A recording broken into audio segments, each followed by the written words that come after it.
How do you think the movie Wolf of Wall Street romanticised crime? I think it romanticised crime in the way that they showed drugs doing good parts and making drugs like look really fun.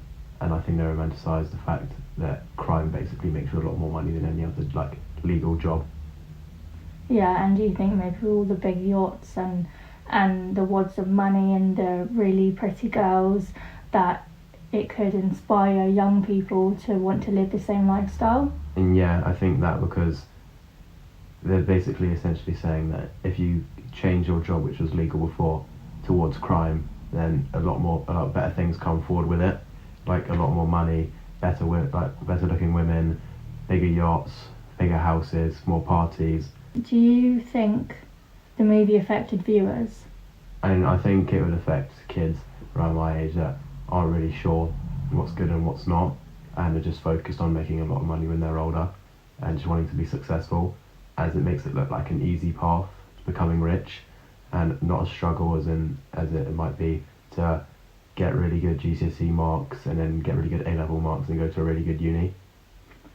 Is Jordan Belfort someone you would idolise or know that other people or your peers would idolise from the way his life was portrayed in the movie? I would idolise how he lives because it just seems really fun and it's something to do every day and he just never seems bored. But I wouldn't idolise some parts of his life, such as like all the drugs and the arguments with his wife and the cheating and all the bad parts of it. Getting arrested. And ended up getting arrested and losing some of his money. So what do you want to be when you're older? I mean, I would obviously like to live that life with him, but as it's not possible now, I'd like to go into business and sell on shares of my business and then use it to purchase other upcoming businesses and sell shares to them. So maybe do you take an inspiration from how he shares parts of stocks? Yeah, I mean, I'll take an inspiration on how it's a gamble to where you can either lose all your money or make so much more. And I think I take inspiration on that and inspiration on maybe selling people businesses that won't necessarily do great but make me money. Yeah, gambling on the rich. Yeah, gambling on the rich. And portraying poor. Yeah. What parts of Wolf of Wall Street would you cut out if you could? I would make sure my friends are better taken care of that I'm working with and not just leave them behind to get me higher above them and keep my money. And I'd also make sure that I'm not using as many drugs. I wouldn't be like take the high drug intake because then it just causes further problems on. Whereas it could be good for the time being, but then I would know in the future that it's going to ruin my older life and it's going to cause me to make problems. And I think I'll try to find a point where I'm comfortable with my money and I'm wealthy and I'm not trying to get more money, so then I won't end up getting caught.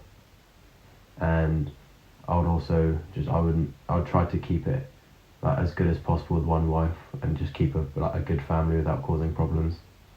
So cutting out most of the destructive parts and then keeping the more glamorous parts.